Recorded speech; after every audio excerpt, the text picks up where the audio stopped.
Hello, and welcome to my take. And this week, I wanted to recommend a show that I've just finished. It's rare for me to find shows that I really connect with and love, and it's even rarer to find shows which have endings that really stay with me after I finish it. But recently, I have watched a show that succeeds in this, and that show is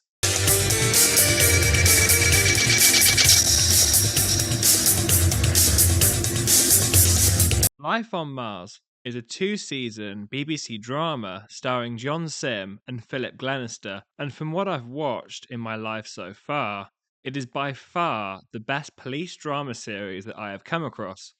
The show follows Sam Tyler, a DCI working for Greater Manchester Police in the year 2006. However, when Sam is hit by a car, his whole world changes, with him waking up in 1973. Confused as to what the hell is going on, Sam is forced to navigate this foreign historical era, of which he only vaguely remembers from his formative childhood years.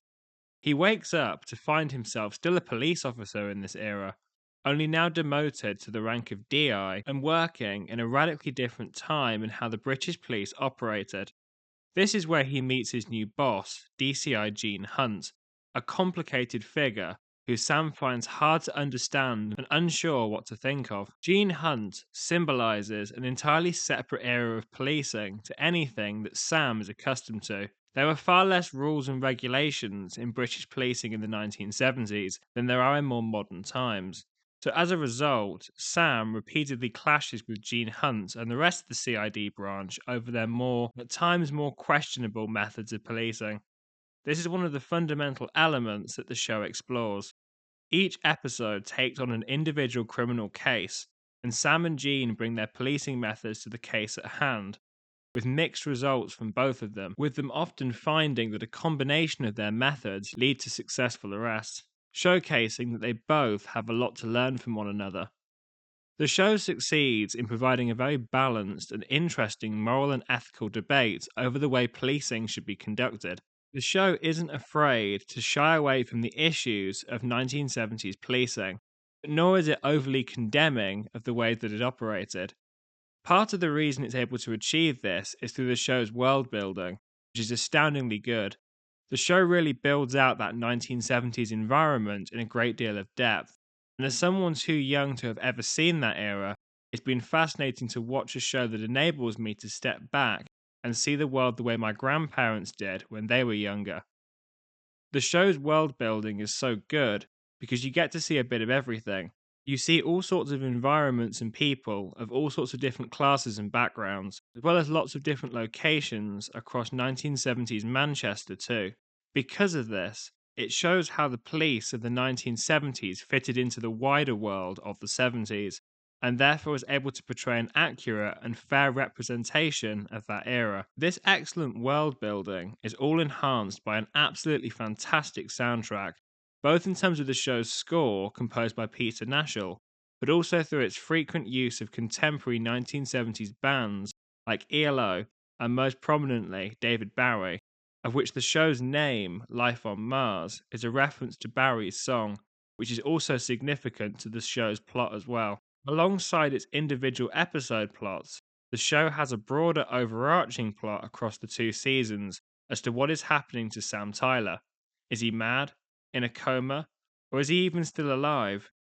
The show explores this magnificently, remaining unpredictable, and this mystery is woven into the show brilliantly, in such a way that it always keeps the viewer engaged.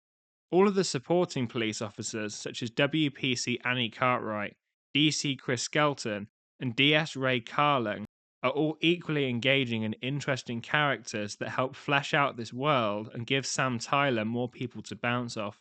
But at the heart of this show is the dynamic between Sam Tyler and Gene Hunt, who make this show feel like a buddy cop drama with a British 1970s twist, which creates something which to me felt like an excellently fresh twist on a commonly explored genre, making this show feel very original.